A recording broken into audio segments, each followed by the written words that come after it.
Hello, everyone, and welcome to today's presentation. I'm excited to have you here as we explore a fascinating topic. Today, we'll be discussing why your partner thinks you're micro-cheating, even when you're faithful, explained by science. We'll look into the reasons behind this perception and what science reveals about our relationships. So, stay with me as we uncover some interesting insights that might change how you view your interactions and fidelity. Let's get started. When we think about cheating, it often seems straightforward. If you sleep with someone else, then you've crossed the line, right? Case closed. But the reality of modern relationships isn't that simple. What if your partner feels that holding hands with someone else is worse than sending nude photos? Or believes that a deep emotional bond with another person hurts more than a one-night stand? Maybe they see a long hug, a secret conversation, or even spending $5 on someone else as acts of betrayal. This is where the concept of micro-cheating comes into play. It's that subtle, often unspoken gray area that can quietly undermine a relationship without us even realizing it. Now, to understand this better, there's some interesting research behind it. A study conducted by researchers at the University of Michigan surveyed 456 college students to see which behaviors they considered cheating. Participants rated 27 different actions on a scale from 0%, meaning not cheating at all, up to 100%, which means definitely cheating. These actions fell into 6 categories: sexual behaviors like intercourse and oral sex, erotic interactions such as sexting, exchanging nude photos, or watching porn together, romantic gestures like kissing or holding hands, emotional intimacy, including sharing secrets or forming deep connections, financial support, like giving money, and social interactions, such as hugs or spending time together. What this study confirmed is quite revealing. Cheating isn't just one clear line. It's actually a spectrum, and different people draw that line in different places. So, understanding these nuances is crucial in navigating modern relationships and recognizing that what might seem minor to one person could be a serious breach for another. All right, let's talk about what most people agree is definitely cheating. When we look at sexual contact, the numbers are pretty clear. Between 96 and 98% of people say that certain behaviors are absolutely cheating. These include having sex with someone else, engaging in oral sex, or even showering together. No big surprise there, right? These acts are widely seen as crossing the line. It's interesting to see how consistent these views are across different individuals. This helps us understand what boundaries are generally accepted in relationships. It also sets the stage for us to explore how perceptions of cheating can vary or stay the same, depending on the context. So, recognizing these common boundaries is key as we continue to discuss what really defines fidelity in partnerships. Let's talk about what I like to call the gray zone, those emotional and digital behaviors that can really blur the lines of fidelity. Even though there's no physical contact involved, many people still see these actions as infidelity. In fact, between 75 and 88% of participants in studies considered behaviors like sexting, sending naked pictures, or erotic chatting as cheating. What this tells us is that most folks view these digital interactions as just as risky and potentially damaging as physical affairs. It's a reminder that emotional and digital connections can be just as powerful, and sometimes even more complicated, than physical ones. This is a key part of the overall picture, understanding how boundaries are shifting in the digital age, and why these behaviors, even without bodies touching, can threaten trust and relationships. It's important to recognize that many people see these online interactions as dangerous, even if they never involve physical contact. Let's take a closer look at the differences between women and men when it comes to perceptions of cheating. Interestingly, this finding actually surprised many researchers. It turns out that women are more likely than men to see both sexual and emotional behaviors as cheating.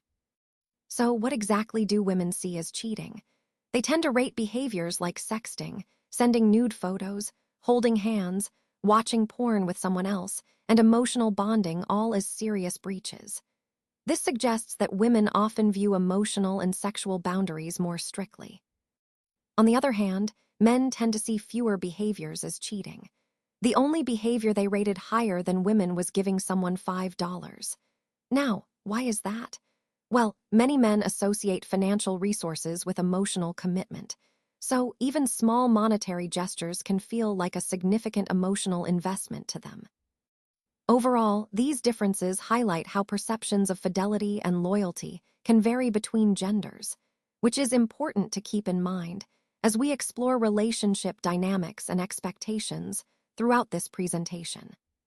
Let's talk about the attachment style effect and how it influences micro-cheating fears. Attachment psychology plays a significant role here. It shapes how people interpret behaviors and perceive the risk of cheating. For example, individuals with an anxious attachment style often fear abandonment. They tend to be hypervigilant, constantly on alert for signs of betrayal. This heightened sensitivity can lead them to interpret many behaviors, up to 18 out of 27, as cheating, even if others might see them as harmless. On the other hand, those with an avoidant attachment style tend to keep emotional distance. They usually perceive erotic or sexual behaviors as less likely to be cheating. They're more emotionally detached, which influences how they judge what's acceptable in a relationship. So, if your partner seems overly paranoid or suspicious, they might actually be anxiously attached, worried about losing you, rather than simply controlling. Conversely, if they seem unusually relaxed or dismissive, they could be avoidantly attached. They might be emotionally detached or even justifying questionable behaviors because of their attachment style. Understanding these attachment styles helps us see that what might look like control or paranoia could actually be rooted in their underlying fears or emotional patterns. It's a key piece in understanding micro-cheating fears and behaviors. Let's talk about signal strength and why both intent and intensity really matter when it comes to understanding behavior. Researchers have found that the bigger or more obvious the romantic or sexual signal, the more likely people are to label it as cheating. For example, a simple kiss on the cheek is generally seen as low risk, while a kiss on the lips is viewed as much more serious. Similarly, giving someone $5 might be seen as harmless, but giving $500 raises suspicion. When it comes to physical closeness, a quick hug is usually considered low risk, but a 10-second hug tends to be viewed as more significant. Sharing a hotel room might seem fairly neutral, but sharing a bed, that's often seen as extremely high risk and more likely to be considered betrayal. What this all points to is that both the context and the intensity of the behavior influence whether it's perceived as cheating. The more intense or obvious the signal, the more likely it is to be labeled as betrayal. So, in understanding relationships, it's crucial to consider not just what happens, but how and how strongly it happens. Let's talk about the real danger when it comes to micro-cheating, misunderstandings. So where do most of the fights actually happen? It's often right in the middle, around behaviors that are quite close and personal in a relationship. These are the behaviors that scored a 42% likelihood of being seen as cheating, and they include things like private dinners, deep emotional talks, holding hands, and even small gifts. The tricky part is that most couples never really sit down and discuss where their boundaries are around these actions. Instead, they just assume their partner is on the same page, following the same rule book. But the reality is they're not. And that's where misunderstandings happen and conflicts start. This highlights an important point for us all: clear communication about boundaries is essential. Without it, even innocent actions can be misinterpreted, leading to unnecessary doubt or hurt. It's a reminder that in any relationship, we need to be proactive about discussing what's okay and what isn't, to avoid these micro-misunderstandings from turning into bigger problems. Now, let's talk about what happens when love languages, which are usually a way to connect, can actually become threats, especially for anxious partners. When someone with attachment anxiety feels insecure, they might see quality time with others as dangerous. It's not that they don't want connection. It's that their fears make any emotional closeness outside the relationship seem like a potential threat. Emotional conversations, which are meant to deepen understanding, can sometimes be perceived as potential replacements for the partner. If they're worried about losing their loved one, even honest, open talks can trigger fears that the partner might choose someone else or find someone better. Hidden friendships are another big concern. To an anxious partner, these can feel like betrayal, even if there's no actual intent to harm.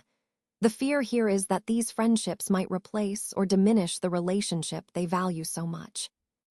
And it's important to understand that these reactions aren't about control or manipulation. They're rooted in fear of losing the person they love most. So, recognizing these fears is key to navigating and supporting anxious partners, especially when love languages start to feel more like threats than sources of connection. Now, let's talk about how to protect your relationship. The key takeaway here is to define what cheating means for both of you together. Don't wait until something blows up to have this conversation. It's really important to discuss these questions openly. Is it okay to have private dinners with someone you find attractive? What about emotional venting to someone else? Does that feel like a betrayal? And how do you feel about hugs? How long is too long? These are the kinds of questions that can help you set clear boundaries. I also recommend writing your own relationship contract, sort of a mutual agreement that reflects what you're both comfortable with. This way, you're proactively setting expectations, which helps keep things transparent and strong. Remember, the overall goal is to keep your connection healthy and resilient by being honest and upfront about what's acceptable for both of you. It's about creating a shared understanding that can serve as a foundation whenever challenges come up.